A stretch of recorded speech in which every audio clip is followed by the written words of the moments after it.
আপনারা ফেসিবাদের পক্ষে যে কলমগুলো এখন আবার লিখবে, আমরা সেই কলমগুলোকে আমরা ভেঙে দিব। ফেসিবাদের পক্ষে যেসব মিডিয়া কথা বলবে, আমরা সেই মিডিয়ার বিপক্ষে আমাদের অবস্থান আমাদের অব্যাহত থাকবে। বাংলাদেশ থেকে স্থায়ীভাবে নিষিদ্ধ হবে কিনা সেটির চূড়ান্ত সিদ্ধান্ত হয়ে গিয়েছিল 5ই আগস্ট। অত্যন্ত পরিতাপের বিষয়, আজকে বিপ্লবীরা এই বিপ্লবের লিখিত দালিলিক স্বীকৃতির জন্য যে এখানে অপেক্ষা করছে, অন্যদিকে আজকে রাষ্ট্রযন্ত্র এই আওয়ামী পুনর্বাসনের জন্য বিভিন্নভাবে তারা প্রস্তুতি নিচ্ছে। আমরা বিপ্লবী শক্তি আমরা স্পষ্টভাবে জানিয়ে দিতে চাই, আমাদের হারানোর কিছুই নাই।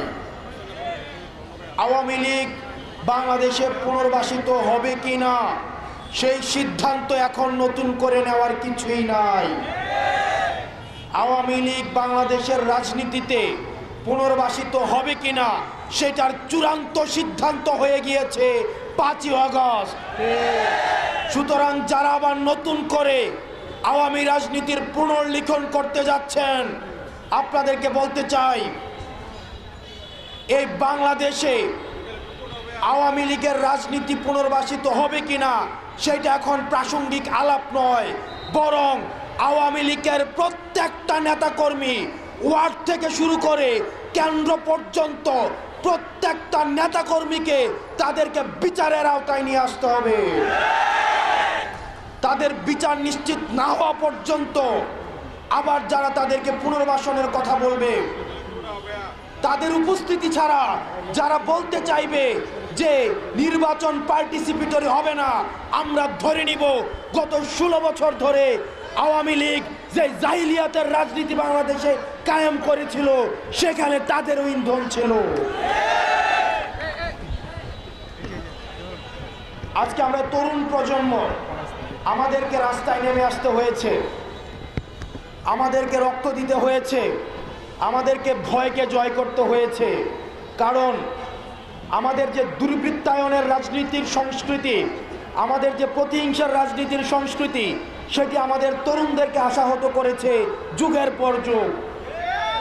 আমরা জনকল্যাণমূলক রাষ্ট্র করতে পারি নাই, আমরা রাষ্ট্রের মধ্যে নাগরিক হয়ে উঠতে পারি নাই। আমাদের অতীতের যে রাজনৈতিক যেই কাঠামো রয়েছে, সেই রাজনৈতিক কাঠামো আমাদেরকে নাগরিক অধিকার থেকে আমাদেরকে ইতিহাসের স্তরে স্তরে বঞ্চিত করেছে। এই তরুণ প্রজন্ম বঞ্চিত হয়েছে। আমাদের এই বঞ্চিতের ক্ষোভ থেকে, আমাদের দ্রোহের আগুনে, আমরা এই দ্রোহ দিয়ে আমরা ফ্যাসিবাদ মুক্ত বাংলাদেশ করেছি। আমরা স্পষ্টভাবে বলতে চাই, আমাদের পরবর্তী বাংলাদেশ বিনির্মিত হবে। আমাদের অতীতের যে রাজনীতি, আমাদের যে রাজনৈতিক যারা করেছে এত বছর ধরে, তাদের অভিজ্ঞতা এবং তরুণ প্রজন্মের যেই ভয়হীন যেই মনোভাব, দুইটার সংমিশ্রণে। কিন্তু এখানে যদি তরুণদেরকে মাইনাস করার কোনো ধরনের চিন্তা থাকে, এই যে গণ অভ্যুত্থানের একক এজেন্ডা, একক টেন্ডারের এক ধরনের প্রবণতা আমরা দেখতে পাচ্ছি, যদি এটা হয়ে থাকে, যদি এটা মনে করা হয়ে থাকে, এই গণ অভ্যুত্থানে আমরা স্পষ্টভাবে বলতে চাই, এই গণ অভ্যুত্থানে সকল ক্রিয়াশীল রাজনৈতিক যে দলগুলো ছিল, সেগুলো ফ্যাসিবাদ বিরোধী যে রাজনৈতিক দলগুলো ছিল, সেগুলো বৈষম্য বিরোধী ছাত্র আন্দোলনের নেতৃত্বে এসে আমরা এই ফ্যাসিবাদের আমরা সমূল উৎপাটন করেছি। আমরা আমাদের জায়গা থেকে স্পষ্ট করতে চাই, আমরা বারবার বলছি, আওয়ামী লীগের প্রশ্নে সর্বপ্রথম যে বিষয়টি আসবে সেটি হচ্ছে আওয়ামী লীগের আগে বিচার হতে হবে। সুতরাং যেসব টকশোজীবী, যেসব মিডিয়া পাড়া, যেসব বিশ্ববিদ্যালয়ের শিক্ষক, যেসব বুদ্ধিজীবী এখন আওয়ামী লীগের মানবাধিকারের জন্য তারা সরব হয়েছেন, আপনারা এই ফ্যাসিবাদকে, এই ফ্যাসিবাদের তেল নুন ঘি খেয়ে আপনারা এতদিন পর্যন্ত আপনারা এই ফ্যাসিবাদকে পৃষ্ঠপোষকতা দিয়েছেন। সুতরাং আপনারা ফ্যাসিবাদের পক্ষে যে কলমগুলো এখন আবার লিখবে, আমরা সেই কলমগুলোকে আমরা ভেঙে দিব। ফ্যাসিবাদের পক্ষে যেসব মিডিয়া কথা বলবে, আমরা সেই মিডিয়ার বিপক্ষে আমাদের অবস্থান আমাদের অব্যাহত থাকবে। ফ্যাসিবাদের পক্ষে যেসব মগজ আবার তাদের চিন্তা প্রসূত করবে, আমরা সেসব চিন্তার বিপক্ষে আমাদের শক্ত অবস্থান থাকবে। আমরা বারবার বলছি, আপনারা যদি এই তরুণ প্রজন্মর কথা আপনারা বুঝতে ব্যর্থ হন, আওয়ামী লীগের যে পরিণত হয়েছে, পরবর্তীতে যারাই নীতি নির্ধারণের পর্যায়ে আসবে, এই তরুণ প্রজন্মের ভাষা যদি আপনারা বুঝতে ব্যর্থ হন, তাহলে আওয়ামী লীগের পরিণতির মতোই আপনাদের পরিণতি হবে।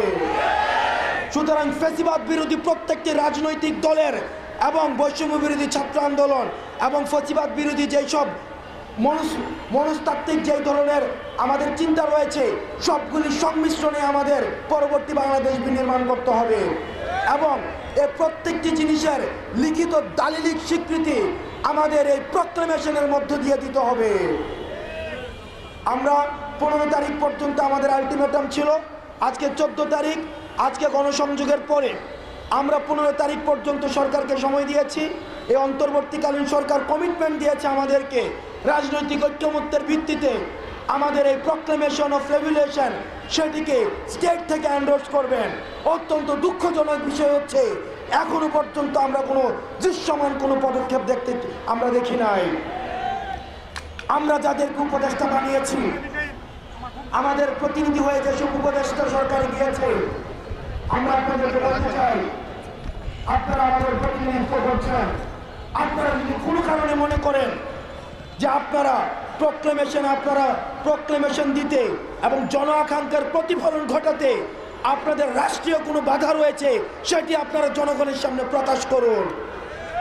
আমরা যেভাবে অগাস্ট মাসে রাস্তায় নেমে এসেছিলাম, ঠিক একইভাবে আমরা আবার রাস্তায় নেমে আসবো।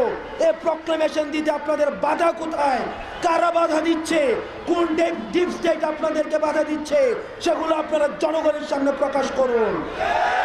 যদি আপনারা সেটিতে ব্যর্থ হন, তাহলে উপদেষ্টার কাতার থেকে আপনারা আবার জনগণের কাতারে নেমে আসুন। আমরা একসাথে মিলে আমরা যেভাবে হাসিনার পতন ঘটিয়েছি, প্রয়োজন হলে আমরা সেভাবে আবার আমাদের এই প্রক্লেমেশন আমরা আদায় করে নিব। প্রিয় সহযোদ্ধা, আমরা আমাদের এই যে দেশ গঠনের সংগ্রাম আমাদের অব্যাহত থাকবে।